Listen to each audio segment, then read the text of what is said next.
రంగారెడ్డి జిల్లాలో దారుణం జరిగింది. షాబాద్ మండలం దైవాలగూడలో రాజకుమార్ అనే వ్యక్తి ఆరుగురిని కత్తితో పొడిచి చంపాడు.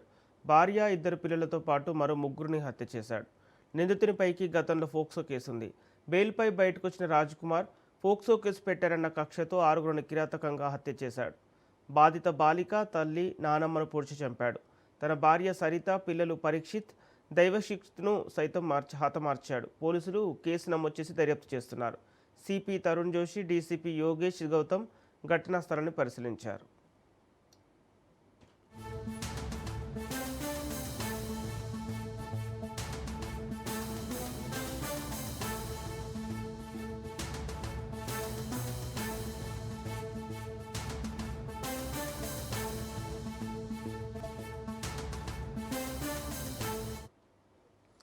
రంగారెడ్డి జిల్లాలో దారుణం జరిగింది. షాబాద్ మండలం దైవాలగూడలో రాజకుమార్ అనే వ్యక్తి ఆరుగురిని కత్తితో పొడిచి చంపాడు.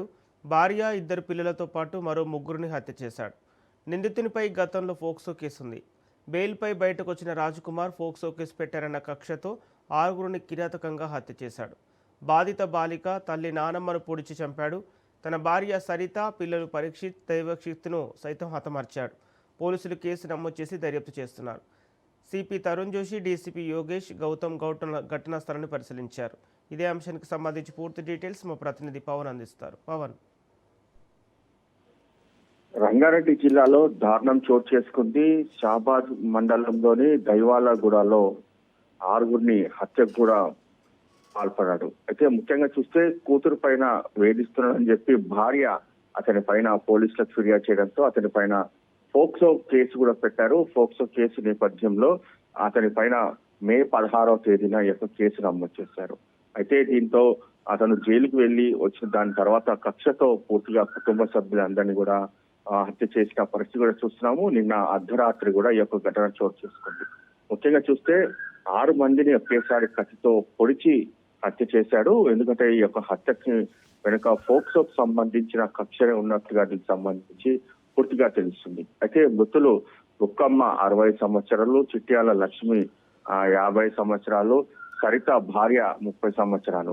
మొత్తానికి చూస్తే 6 మందిని పూర్తిగా అతి దారుణంగా హత్య చేశారు. మైనర్ బాలిక 17 సంవత్సరాలు, ఆమెను కూడా హత్య చేశారు. మొత్తానికి చూస్తే 6 మందిని హత్య చేసి దాని తర్వాత రాజ్ కుమార్ తన తల్లిదండ్రులకు కూడా ఫోన్ చేశారు. ఫోన్ చేసి ఇలా 6 మందిని చంపేశాను, తాను కూడా ఆత్మహత్యకు పాల్పడుతున్నానని చెప్పి ఫోన్ లో తల్లిదండ్రులకు సమాచారం అందించడంతో వారంతా కూడా ఒకసారిగా ఉలిక్కిపడి పోలీసులకు కూడా సమాచారం అందించారు. ఇప్పటికే సిపి తరుణ్ జోష్ తో పాటు డీసీపీ యోగేష్ కుమార్ కూడా ఇక్కడికి చేరుకున్నారు. ఘటనా స్థలానికి చేరుకొని పూర్తిగా దర్యాప్తు చేస్తున్నారు.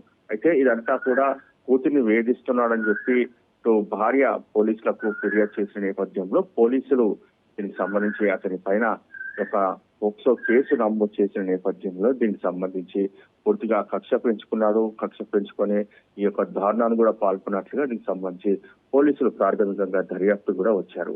అయితే మొత్తానికి అతను వాడిన కత్తి కావచ్చు, అతని ఇంటెన్షన్ ఏ విధంగా ఉంది, అసలు ఒకేసారి 6 మందిని ఎందుకు హత్య చేయాల్సి వచ్చింది, అంతేకాకుండా ఎవరెవరు అడ్డుకోపోయారు 6 మందిలో, దీనికి సంబంధించి పూర్తిగా ఇన్వెస్టిగేషన్ కూడా చేస్తున్నారు. ప్రజెంట్ రాజ్ కుమార్ ను పట్టుకునేందుకు కూడా ప్రత్యేక బృందాలను కూడా ఏర్పాటు చేశారు. ఎందుకంటే రాజ్ కుమార్ ని అదుపులోకి తీసుకుంటే చాలా విషయాలు కూడా వెళ్ళలోకి వచ్చే అవకాశం కూడా కనిపిస్తుంది.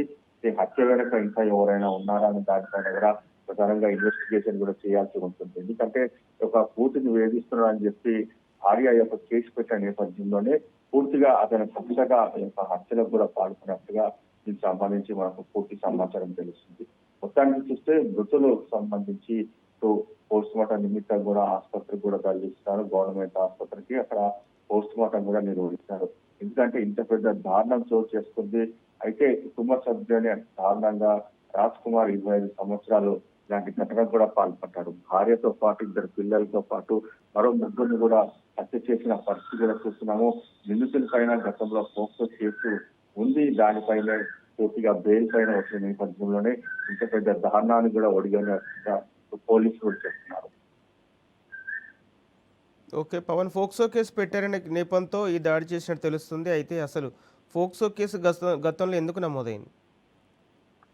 అయితే భార్య సరిత కూతుర్ని వేధిస్తున్నాడు అనే నేపథ్యంలోనే దీనికి సంబంధించి కేసు పెట్టినట్లుగా తెలుస్తుంది. అయితే దాంతో మే 16న కేసు కూడా నమోదు చేశారు. దాని తర్వాతనే పూర్తిగా అటు జైలుకి కూడా వెళ్ళారు. జైలుకి వెళ్ళి గత కొన్ని రోజుల క్రితం తిరిగి వచ్చిన దాని తర్వాతనే దీనికి సంబంధించి పూర్తిగా ఆ యొక్క కేసుకు సంబంధించిన నేపథ్యంలోనే అతను కక్ష పెంచుకొని హత్యకు కూడా పాల్గొన్నట్లుగా తెలుస్తుంది.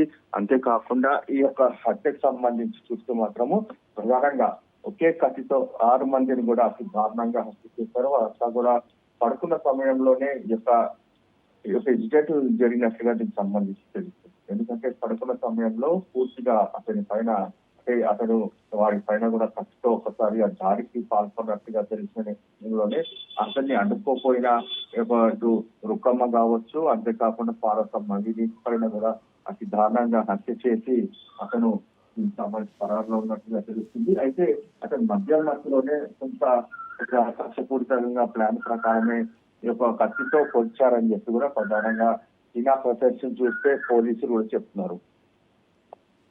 ఓకే పవన్, ఈ ఘటనపై పోలీసులు ఏమంటున్నారు? అయితే రాజ్ కుమార్ ని పట్టుకుంటే ఈ కేసుకు సంబంధించి అన్ని విషయాలు కూడా వెలుగులోకి వచ్చే అవకాశం కూడా కనిపిస్తుంది. ఎందుకంటే రాజ్ కుమార్ ఇందులో ప్రధాన నిందితుడు కాబట్టి అతను పట్టుకుంటే ఈ యొక్క హత్యకు సంబంధించి పోక్సోనే ఉందా, ఇంకా వేరేది ఏదైనా కారణం ఉందా అని దానిపైన కూడా పూర్తిగా ఇన్వెస్టిగేషన్ చేస్తే ఈ యొక్క పూర్తి విషయాలు కూడా తెలుస్తాయని చెప్పి ప్రధానంగా ఇటు పోలీసులు చెప్తున్న పరిస్థితి కనిపిస్తుంది. మొత్తానికి ఓవరాల్ గా ఈ యొక్క కేసుకు సంబంధించి అన్ని కోణాల్లో కూడా దర్యాప్తు జరుపుతున్నాము. అయితే తల్లిదండ్రులకు చేసిన ఫోన్ కాల్ కావచ్చు, అంతేకాకుండా ప్రజెంట్ అతని టవర్ లొకేషన్ కావచ్చు, వాటన్నిటిపైన కూడా దృష్టి కొనసాగించాము. ఆ దృష్టి కొనసాగించి త్వరలో నిందితులు పట్టుకుంటాము అనేది మాత్రం ప్రధానంగా దీనికి సంబంధించి పోలీసులు చెప్తున్నారు. ఎందుకంటే ఇప్పటికే ప్రత్యేక బృందాలను కూడా ఏర్పాటు చేశారు రాజ్ కుమార్ ని పట్టుకునేందుకు. అతని సెల్ ఫోన్ కావచ్చు, సిగ్నల్ కావచ్చు, అంతేకాకుండా ఇక్కడ సంబంధించిన స్నేహితులు కావచ్చు, అలాంటి వారి ఇళ్లలో కూడా పోలీసులు సోదాలు నిర్వహిస్తున్నారు. త్వరలో ఈ యొక్క రాజ్ కుమార్ ని పట్టుకుంటామని చెప్పి దీనికి సంబంధించి చెప్తున్నారు. మరోవైపు తల్లిదండ్రులకు ఫోన్ చేసి తాను కూడా సూసైడ్ చేసుకుంటానని చెప్పడంతో ఒక్కొక్కసారి రైల్వే స్టేషన్ దగ్గర కూడా కొన్ని పోలీసులు పూర్తిగా ఇన్వెస్టిగేషన్ చేస్తున్న పరిస్థితి కనిపిస్తుంది. మొత్తానికి ఓవరాల్ గా అన్ని కోణాల్లో కూడా దర్యాప్తు చేస్తున్నామని చెప్పి ప్రధానంగా పోలీసులు కూడా అంటున్నారు. Okay, thank you Pawan.